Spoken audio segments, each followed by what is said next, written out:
సానుకూలంగా స్పందించి సమస్యను పరిష్కరిస్తానని తెలియజేశారు.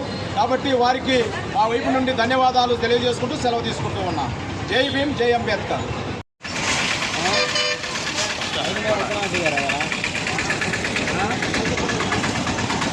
తీసా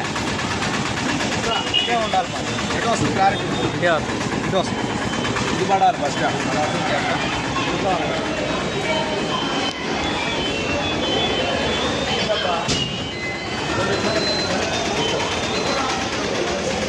నాకు బస్ రేట్ ఇద్దాను నేను వెళ్ళాలా బస్ రేట్ అవుతుంది ముక్కలే తీసుకో 2 ముక్కలే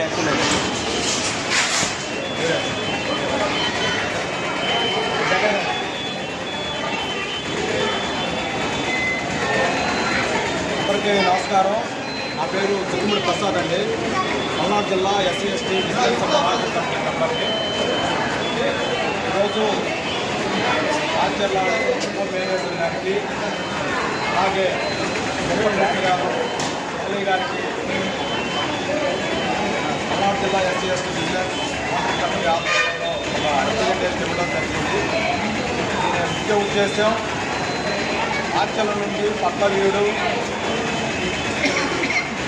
సర్వీస్ గల బస్సు అద్దాల మీదుగా పక్కవీడు ఎర్రపాలెం పుత్తూరు వస్తూ ఉంటుంది. ప్రధానంగా పుత్తూరు నుండి ఎక్కువ ప్రయాణికులు మాచర్లకు రావడం జరుగుతుంది. అక్కడ నుండి మాచర్ల నుండి మళ్ళా బయలుదేరి పుత్తూరు వచ్చినప్పుడు పుత్తూరు బ్రహ్మంగారి గుడి వద్దనే బస్సు స్టాప్ అవుతుంది. అలా కాకుండా అక్కడి నుంచి మళ్ళీ ఎస్సీ కాలనీ ప్రయాణించడానికి 6 కిలోమీటర్ల దూరం ఉంటుంది. ప్రయాణికులు చాలా ఇబ్బంది పడుతున్నారు. ప్రధానంగా గర్భిణీలు, వృద్ధులు వీళ్ళందరూ కూడా అక్కడి నుండి మళ్ళా బయలుదేరి ఆ కాలనీకి వెళ్ళడానికి ఇబ్బంది పడవలసి వస్తుంది. గతంలోనే ముఖ్యంగా ఎస్సీ కాలనీ సువర్ణ బస్ స్టాప్ ఉన్నది. ఈరోజు మేము డిపో సూపరింటెండెంట్ గారికి మార్చిన వారికి ఈ బస్సు ఎస్సీ కాలనీలోని సువర్ణ బస్ స్టాప్ వరకు రావాలని, స్టాప్ చేయాలని, ప్రయాణికులను ఎక్కించుకోవాలని చెప్పేసి ఒక విజ్ఞప్తి ఇవ్వడం జరిగింది. వారు సానుకూలంగా స్పందించి సమస్యను పరిష్కరిస్తారని తెలియజేశారు. వారికి మా హృదయపూర్వక ధన్యవాదాలు తెలియజేస్తున్నాను.